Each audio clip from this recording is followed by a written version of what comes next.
Buenas tardes, queridos estudiantes. Bienvenidos a otra clase más de lógica clásica, después de una semana que hemos tenido de receso. Bien, entonces vamos a continuar. Estamos en el punto 4.1 del libro de Copy de lógica matemática, lógica simbólica, perdón, que se titula Proposiciones singulares y generales.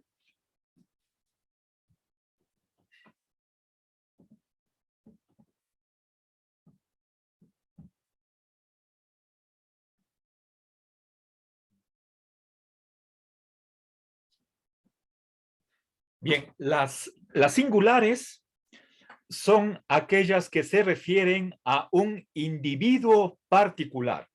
Como, por ejemplo, si es que digo, Sócrates es filósofo. Esa es una proposición singular. En cambio, las proposiciones generales son las que contienen un cuantificador, sea el universal o el existencial.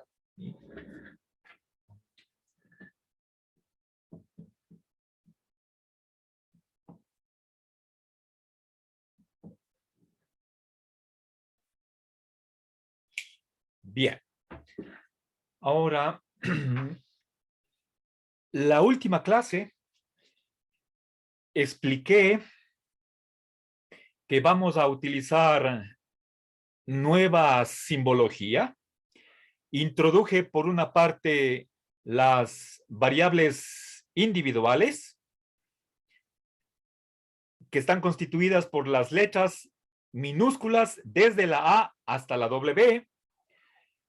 También introduje las variables individuales que son la X y Z minúsculas.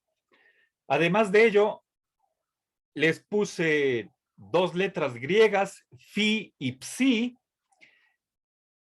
y realmente no estaba seguro, yo mismo, si es que eran mayúsculas o minúsculas. He conseguido, bueno, tenía yo una versión PDF, bueno, electrónica, de el libro de Copy, Lógica Simbólica. Es una edición del siglo pasado, creo que es del año 73, y he revisado esta sección 4.1 para ver si es que las letras phi y psi son mayúsculas o minúsculas. Y lamentablemente he descubierto que no hay consistencia, o si quieren ustedes, uniformidad en eso. En una página está mayúscula, en la siguiente página está minúscula. Entonces hay una mezcla, y lo cual quiere decir que posiblemente no es tan importante, ¿sí? Pero les estoy hablando del original, no estoy hablando de la traducción, que ustedes han visto que tiene muchos errores, pero eso es por culpa del traductor. Pero se supone que un libro en inglés tendría que estar con el visto bueno del autor. Y les digo, desafortunadamente he encontrado que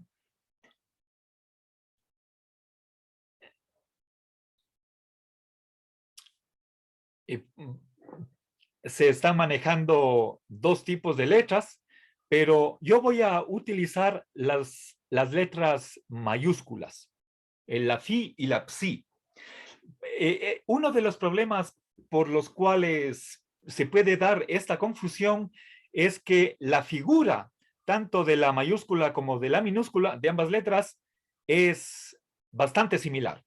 Les voy a poner en el pizarrón las cuatro letras para que ustedes diferencien, que no son lo mismo, ¿sí?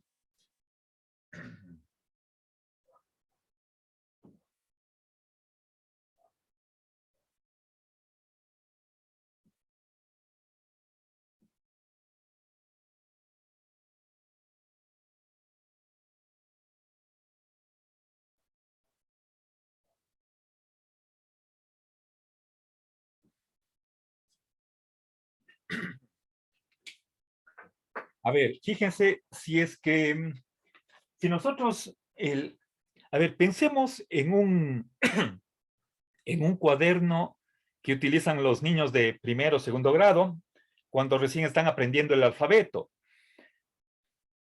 Tenemos, a ver, el,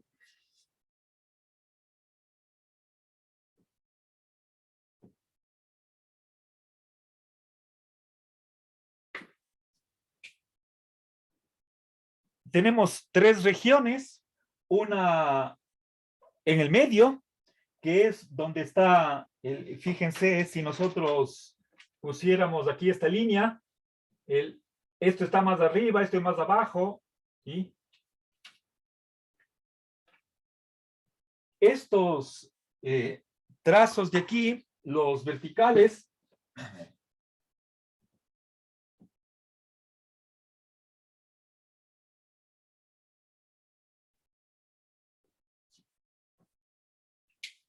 fíjense, el de aquí y el de acá son más largos.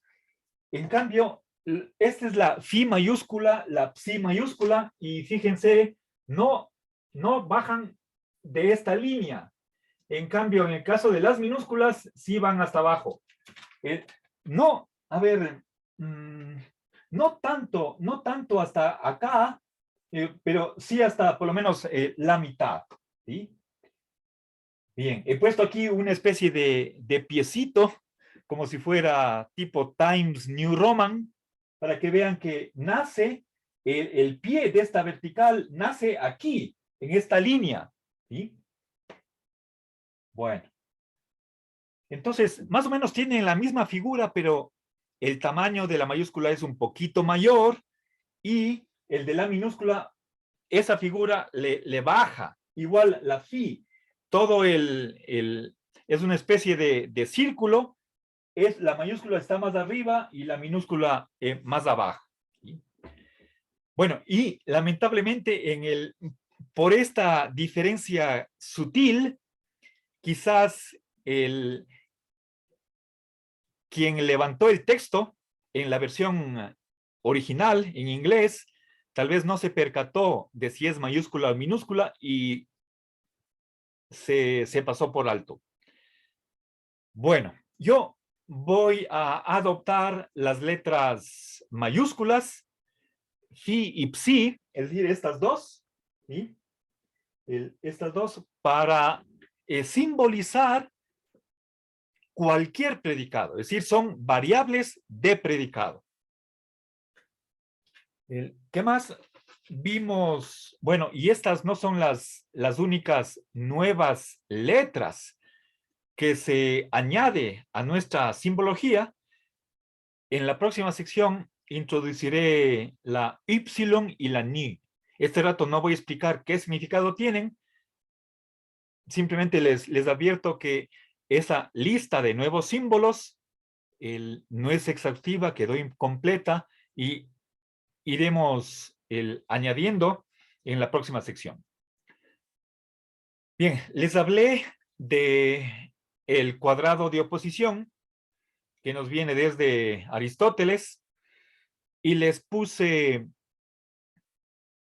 los cuatro tipos de enunciados, dos universales, dos particulares, eso es arriba y abajo, y a la izquierda y la derecha las proposiciones afirmativas y las negativas, lo que da lugar a las proposiciones A, E, I, O. Bien, vimos cómo desde la lógica cuantificacional podemos simbolizar esas cuatro oraciones, cuatro tipos de oraciones, y desde el momento de la simbolización ya hay ahí una manera diferente de analizar esos enunciados, diferente con respecto al pensamiento que tenía Aristóteles, al modo de ver que él tenía su propio análisis de qué es lo que significa la proposición todo S es P. Por ejemplo, todo perro es un animal. Bien. Ahora voy a hacer unos pocos complementos a lo que ya vimos la semana anterior. Y con eso está terminada la teoría de esta sección 4.1 e inmediatamente pasamos a hacer ejercicios de simbolización. ¿Sí? Primero tenemos que tratar de poner en notación simbólica lo significado por oraciones en lenguaje ordinario y ser capaces de hacer esa traducción. Y al revés, dada una fórmula, tenemos que ser capaces de leer. ¿Sí? Es algo que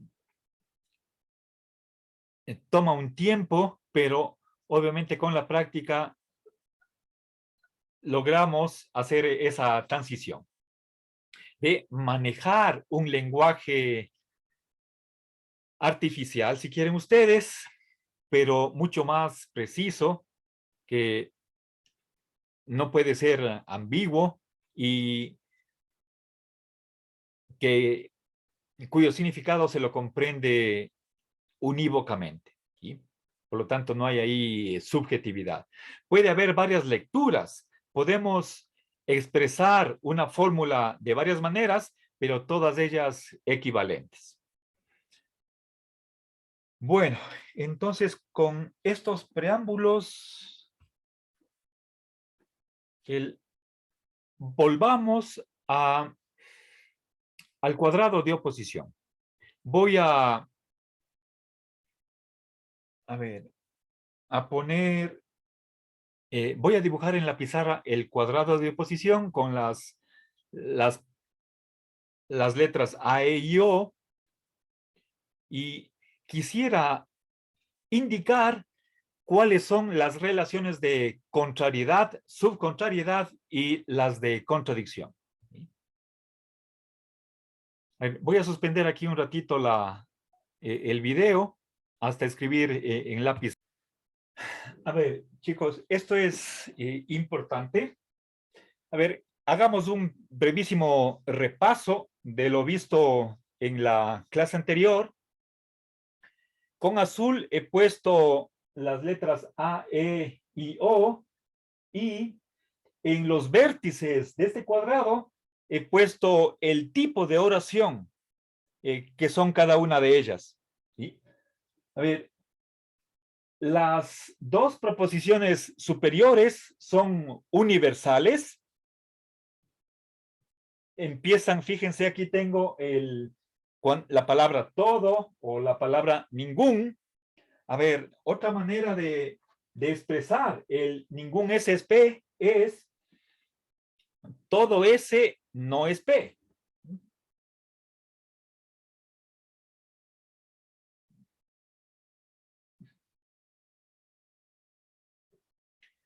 A ver, las palabras S y P están simbolizando a sujeto y predicado. Esa es la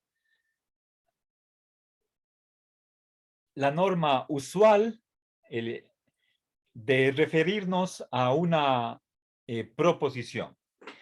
La S es el sujeto, puede ser sujeto gramatical, podría ser sujeto real u ontológico, y la P es predicado, o podemos entenderlo como una propiedad. ¿Sí? Bien.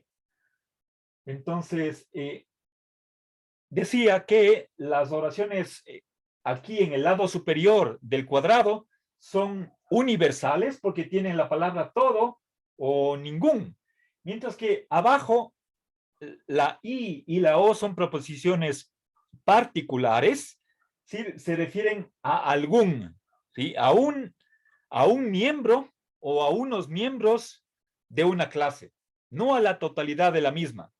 ¿Sí? Bien, y entonces esa diferencia entre todo y algún, o entre ningún y algún, se refiere a la cantidad universal y particular. Ahora, las oraciones que están en el lado izquierdo son afirmativas. Eso depende de qué tipo de cópula tenemos, ¿sí? Mientras que a mano derecha la E y la O son negativas porque delante del verbo ser tenemos la negación. ¿Sí?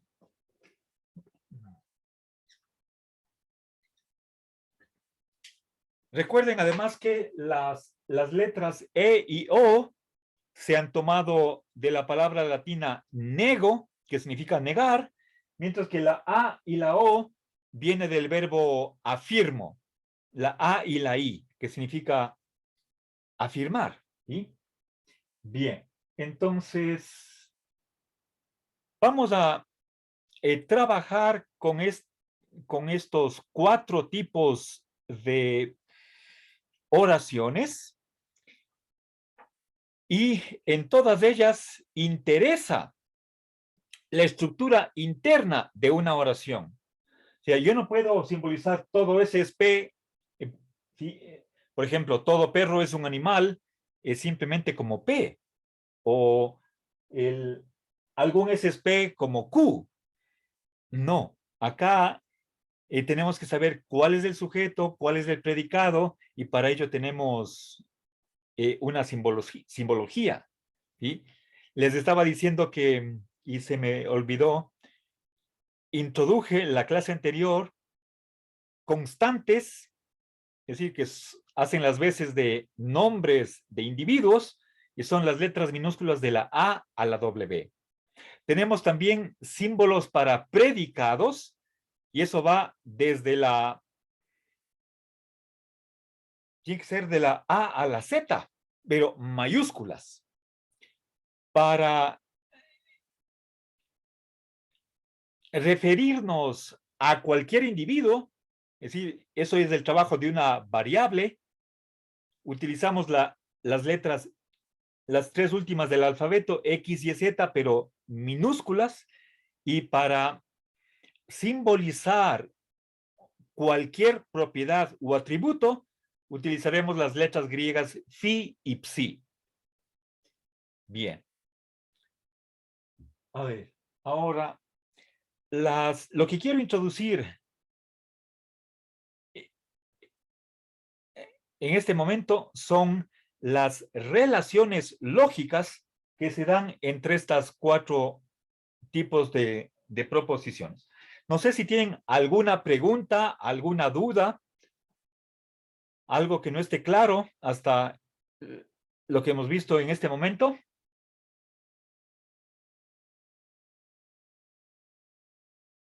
¿No? Bien, entonces voy a trazar ahora las 2 diagonales y voy a explicar las 3 relaciones que subsisten de este cuadrado que se llama de oposición.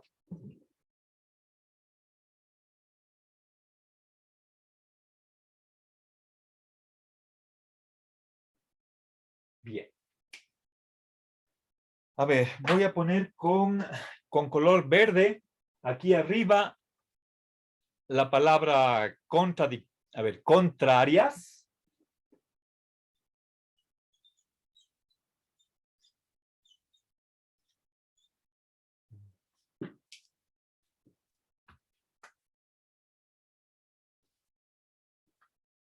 Por favor, vean en la página 90. Voy a explicar en qué consiste estas relaciones. ¿Sí? Acá abajo es la I y la O son subcontrarias.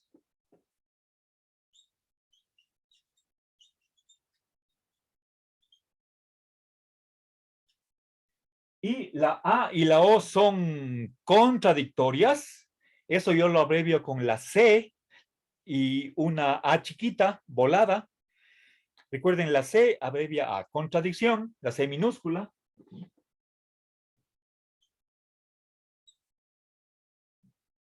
Y también la I y la E son contradictorias.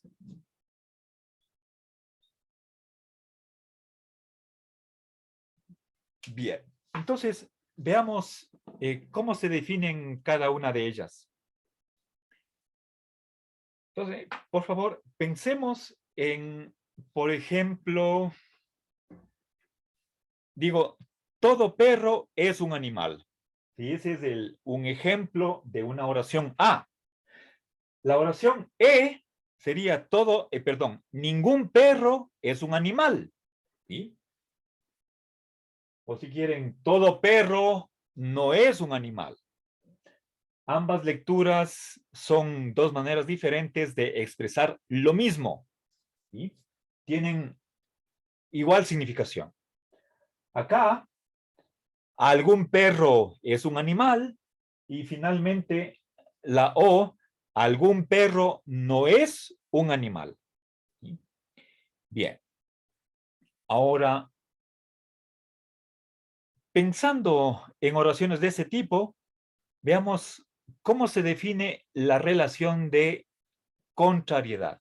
¿Sí? La A y la E son contrarias. ¿Sí? ¿En qué consisten cuando dos oraciones son contrarias?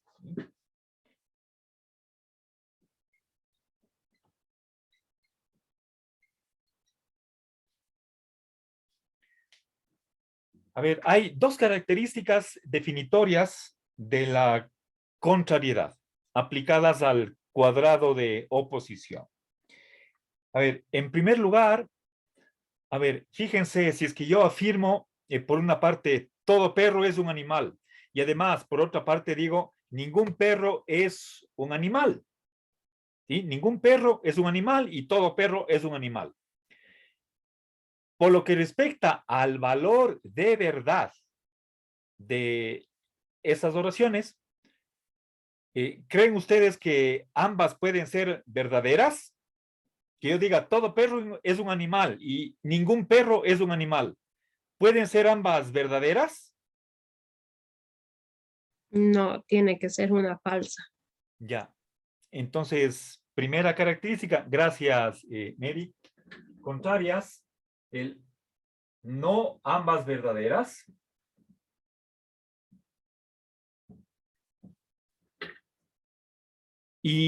Pero puede ser que es una posibilidad que ambas sean falsas.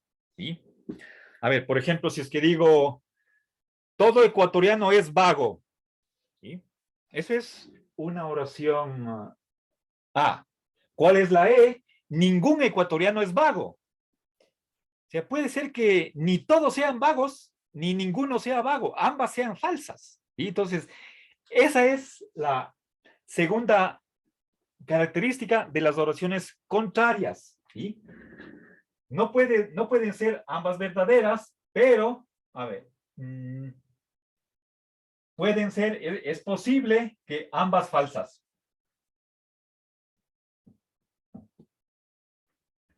¿Ya? Bien. Estamos. Entonces, no necesariamente la A es negación de la E. Esa es una relación cuando una oración es negación de otra, ya se sobreentiende, negación total, esa es una relación de contradicción. Veamos, las relaciones de contradicción están dadas por las diagonales. Entonces, veamos cómo se define técnicamente desde la lógica la relación entre dos oraciones contradictorias hablando de este cuadrado de oposición. ¿Sí?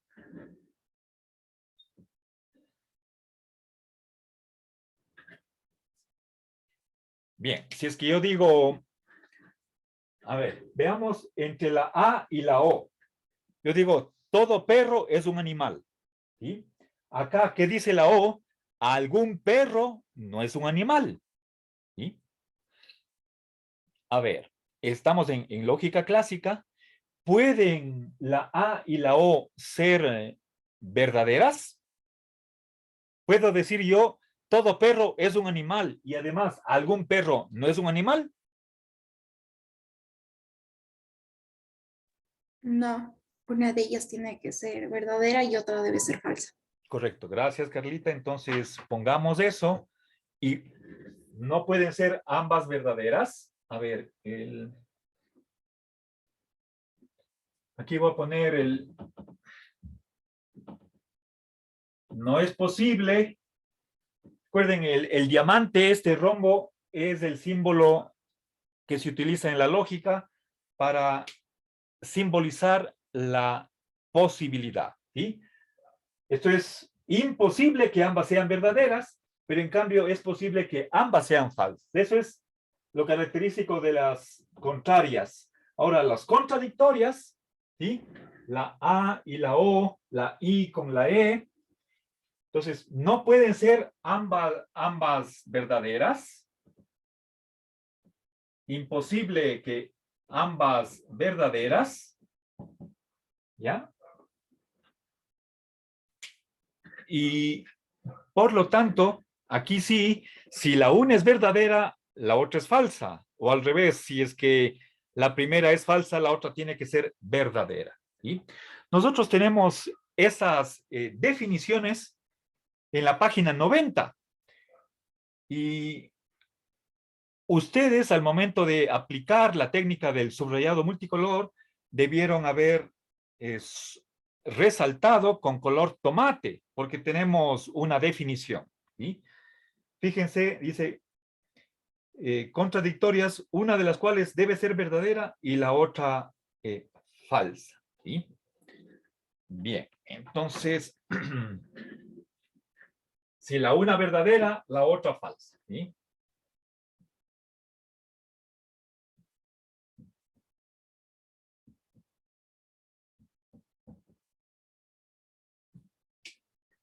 Igual, veamos,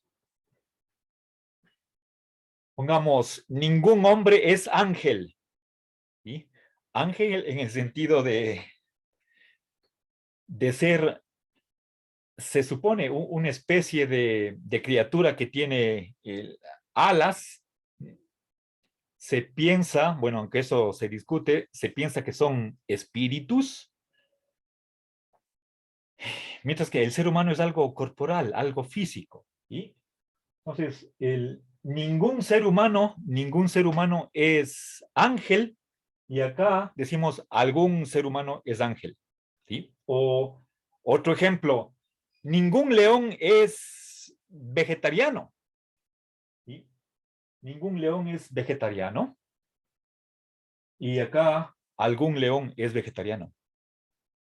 Bien. Ahora, o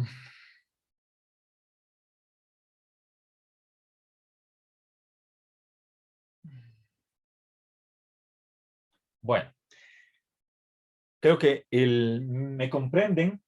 La relación de contradicción se da entre la A y la o entre la E y perdón, entre la E y la I. La contradicción no se da ni entre la A con la E o la A con la I, tampoco entre la I y la o la O con la E. ¿Ya? Esta relación de contradicción se da solamente entre la A con la O y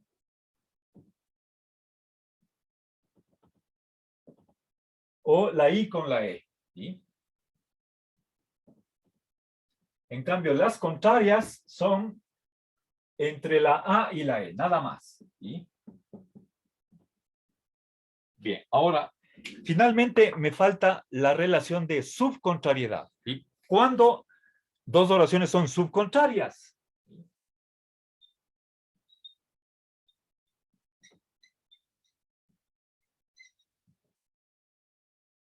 A ver, subcontrarias son la I con la O, ninguna más.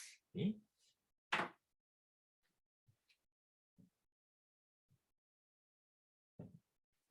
A ver, pensemos, si es que yo digo, algún ecuatoriano es vago. Y discúlpenme si es que utilizo este ejemplo o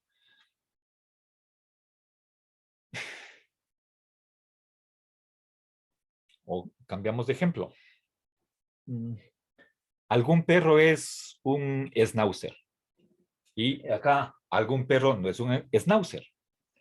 Recuerden que la lectura de, en vez de algún, yo puedo decir por lo menos uno. ¿Sí? Al menos uno, un S es P. Al menos un perro es schnauzer. Y acá, al menos un perro no es schnauzer. ¿Pueden ser ambas verdaderas?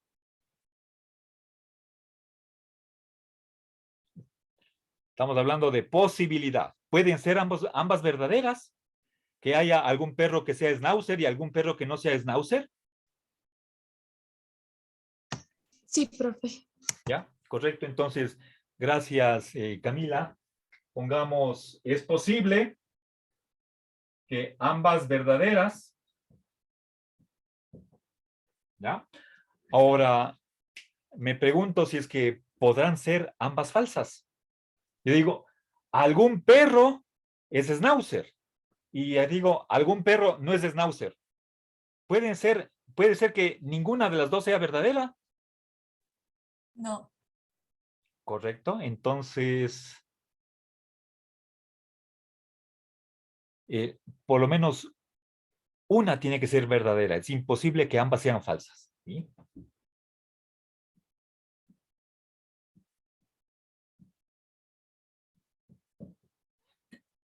Bien. Entonces,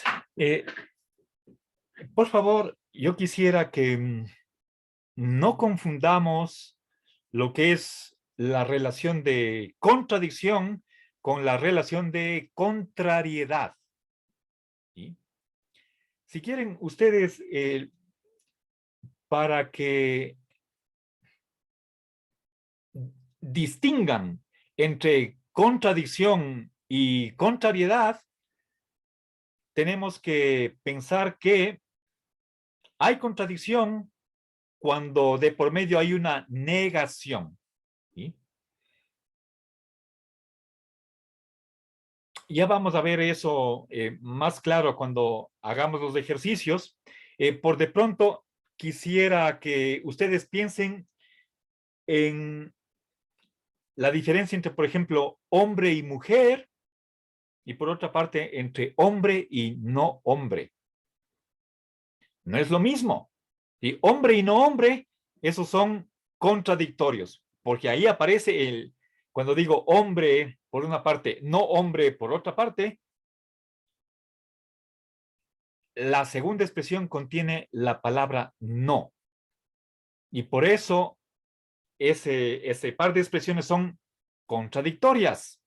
Pero si es que digo hombre y mujer, ahí no hay contradicción, hay contrariedad. ¿Sí? Algo semejante, no exactamente lo mismo, sucede acá. No confundamos contradicción con contrariedad o contrariedad con subcontrariedad. ¿Sí, Cristian? ¿Tenía alguna pregunta, Cristian? No, pues. Ya. Ok. Bien. A ver. Profe, ya se acabó la hora. Ok, ya me di cuenta. A ver, entonces gracias Edison, vamos a hacer aquí un pequeño receso y, pues no es receso, sino, perdón, yo pensaba que tenía 2 horas. Entonces, con esto termino la clase. Gracias, una buena tarde. Gracias, profe. A ver, por favor, Gracias, profe. les pido, antes que se vayan, les pido que revisen esta parte teórica para ya la próxima clase poder hacer los ejercicios. ¿Sí? Una buena tarde, hasta luego. Hasta luego.